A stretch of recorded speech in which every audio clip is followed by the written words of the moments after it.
बड़ा सुंदर महाराज। शमी के 5 पत्ते, बेलपत्री के 5 पत्ते, बेर के 5 पत्ते।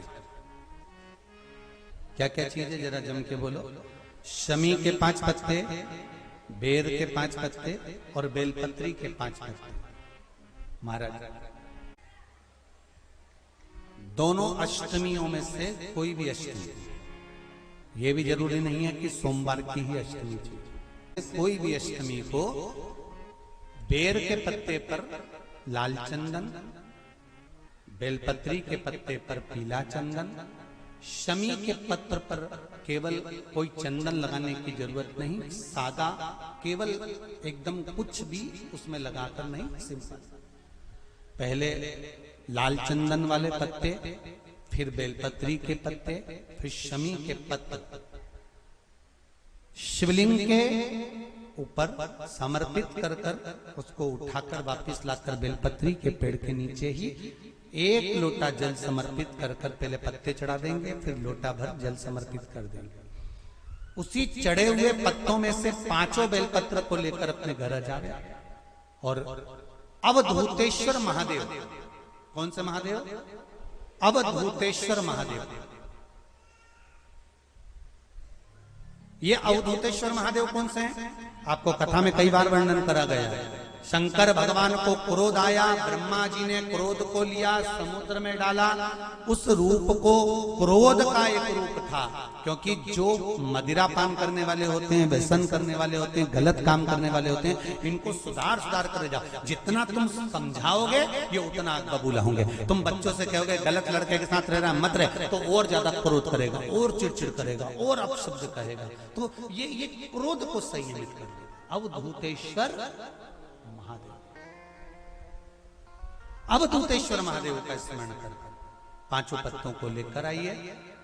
कुछ समय बाद जैसा जैसा समय की अनुकूलता मिले, आप किसी मदिरा का पान करने वाले या किसी व्यक्ति को वो पत्ते दोगे या प्रसाद के रूप में दो तो अच्छी बात है, नहीं तो उस पत्ते का थोड़ा थोड़ा भाग भी प्रतिदिन मात्र 21 दिन तक अगर थोड़ा थोड़ा भाग भी दे दिया जाए तो धीरे धीरे धीरे धीरे मदिरा पान, व्यसन, गलत आदतें छूटना प्रारंभ हो जाती है और वो शंकर की शरणागति ग्रहण करता है। महाराज शिव अर्चना, ये तो अभी अभी लोगों की थोड़ी सी सोच गलत हो गई। ये दुनिया के लोगों को ये तो मालूम नहीं है भगवान शंकर के लिए। हाँ, शंकर भगवान के पास में भांग रहती है, शंकर भगवान के पास में भांग रखी हुई होती है। शंकर भगवान का भांग का श्रृंगार होता है, क्योंकि उसको बूटी के रूप में, औषधि के रूप में लिया जाए। पर कोई कहे कि शंकर भगवान भांग का नशा करते हैं, तो ये संसार के लोगों को समझा देना कि शिव भांग का नशा, मेरा भोलेनाथ भांग का नशा नहीं, शिव नशा। अष्टमी तिथि आए तो अशोक सुंदरी वाली जो जगह है वहां पर हल्दी की 7 बिंदियां लगा दो। लड़का लड़की का हाथ उस बिंदी पर रखवा दो, उसका नाम गोत्र बोलो, उसी हल्दी में उसके हाथ पीले करवा दो और पीपल के पेड़ पर उस हाथ के 5 छापे पड़वा दो। 3 महीने में विवाह पक्का हो जाता है महाराज। उसका इतना, अशोक सुंदरी के उस हल्दी का इतना प्रमाण, 3 माह के अंतर्गत विवाह नक्की हो जाता। इतना इतना प्रमाण है महाराज। भगवान शिव की आराधना का कोई साधारण। अष्टमी के दिन भूल से भी अगर एक बेलपत्र, एक श्वेत पुष्प शंकर भगवान को समर्पित हो जाता है तो ये मानकर चलें कि आपने कुछ मांगा भी नहीं तो भी शंकर भगवान देने के लिए आपके दरवाजे पर पहुंच गए। शिव महापुराण की कथा कहती है, इस मृत्यु लोक में, पृथ्वी पर कलिकाल में जो तुम बीज बोओगे वही तुम्हें काटना पड़ेगा। तुम किसी की निंदा करोगे तो कोई तुम्हारी भी निंदा करेगा। तुम किसी पर कीचड़ उछालोगे तो एक न एक दिन तुम पर भी कीचड़ उछलेगा। तुम किसी का अपमान करोगे तो एक ना एक दिन तुम्हारा भी अपमान होगा। तुम किसी के लिए गाली दोगे तो वो गाली तुम्हारे पास भी आएगी। तुम किसी को अपशब्द कहोगे तो पलट कर वो अपशब्द तुम्हारे पास आएगा। तुम किसी को बद्दुआ दोगे, एक ना एक दिन वो बद्दुआ तुम्हारे पास भी आएगी। तुम किसी का अपमान करोगे, एक ना एक दिन तुम्हारा भी अपमान होगा। तुम किसी पर कीचड़ उछालोगे, एक ना एक दिन वो कीचड़ तुम्हारे ऊपर भी आए। कितना सुंदर कहा है। शिव महापुराण की कथा वर्णन करती है, यदि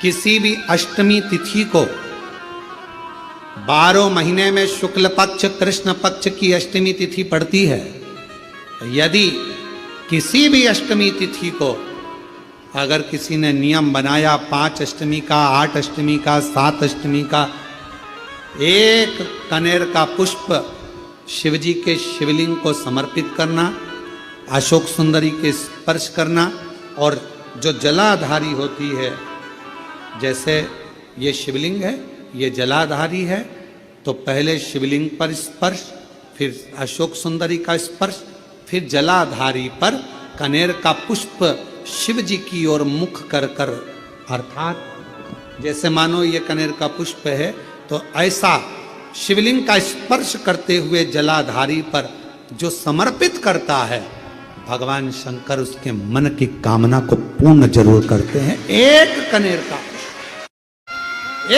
का पुष्प मां श्रृंगार कर रही है, कनेर के पुष्प से माता सती श्रृंगार कर रही है। पहले जटा का श्रृंगार किया। मेरे राम जी महाराज ने भी पूरा कर्म कर लिया, पूरा की पूरा कार्य कर लिया, तो भी राम जी महाराज जान गए कि समुद्र से भी कहकर देख लिया, हाथ जोड़ लिया, पांव पड़ लिया, सबसे विनती कर ली, पर कोई रिजल्ट सामने नहीं आया। तब राम जी ने पार्थिव शिवलिंग का निर्माण करा, बालू रेत का शिवलिंग बनाया, पूजन करी। शंकर भगवान ने बुद्धि दी, और बुद्धि किसको मिली? नल और नील को प्राप्त हुई थी। वो बुद्धि का एक स्मरण सामने प्रकट कर दिया। समुद्र देव ने आकर कह दिया, आपके साथ में ये जो नल नील रह रहे हैं, इनको श्राप लगा है कि ये कोई भी वस्तु पानी में फेंकेंगे वो तैर जाएगी। कभी कभी श्राप भी उत्तम फल दे जाता है। ये नल नील इतने उपद्रवी थे, छोटे छोटे दोनों। जब संत लोग तपस्या करते थे, उनका सामान ले जाके पानी में फेंक देते, ना आसन मिलता ना कमंडल मिलता। बेचारे संत लोग रोते रहते कि काय की औलाद पैदा कर, ऐसे छोरा छोरी संतों का सामान ले जाके फेंक देते हैं पानी के अंदर। बड़े उपद्रवी हैं। इन संतों ने विचार करा, छोटे हैं, उपद्रव कर रहे हैं, अगर हम श्राप देंगे और इनको ज्यादा दे देंगे तो तकलीफ आ जाएगी। ऐसा करते हैं कि श्राप भी हो जाए और काम भी हो जाए। तो श्राप ऐसा देते हैं कि जो भी ये अपना सामान, हमारे कमंडल, कपड़े, आसन, कुछ भी पानी में फेंकेंगे तो वो तैरेगा तो अपन कूद के निकाल के लिए आएंगे। तो इन्होंने श्राप दे दिया कि ये दोनों जो भी पानी में फेंके वो डूबे नहीं। अब उनके उपद्रव करे हुए बचपन के श्राप को समुद्र देव ने याद दिला दिया कि नल नील कोई पत्थर को फेंकेंगे तो वो तैरेगा। तो इन्होंने पत्थर फेंकवाए, वो पानी में तैर गए। तो जरा विचार करो, इतनी देर तक वो कोई बताने वाला नहीं था कि पत्थर तैराने वाले भी तुम्हारे साथ में है। तुम सारे हाथ पैर जोड़ लिए, तब तक तुम्हारा काम आगे नहीं बढ़ा। पर शंकर भगवान की उपासना करना चालू करी और तुम्हारा काम धीरे धीरे आगे बढ़ने लगा। समझ लो कहीं ना कहीं अटका हुआ था, तो शिव ने मार्ग दिखा दिया। और मार्ग दिखाया राम जी को भी कि अब पत्थर तैराए पार हो गए। और पार होने के बाद भी आखिरी में भी अंतिम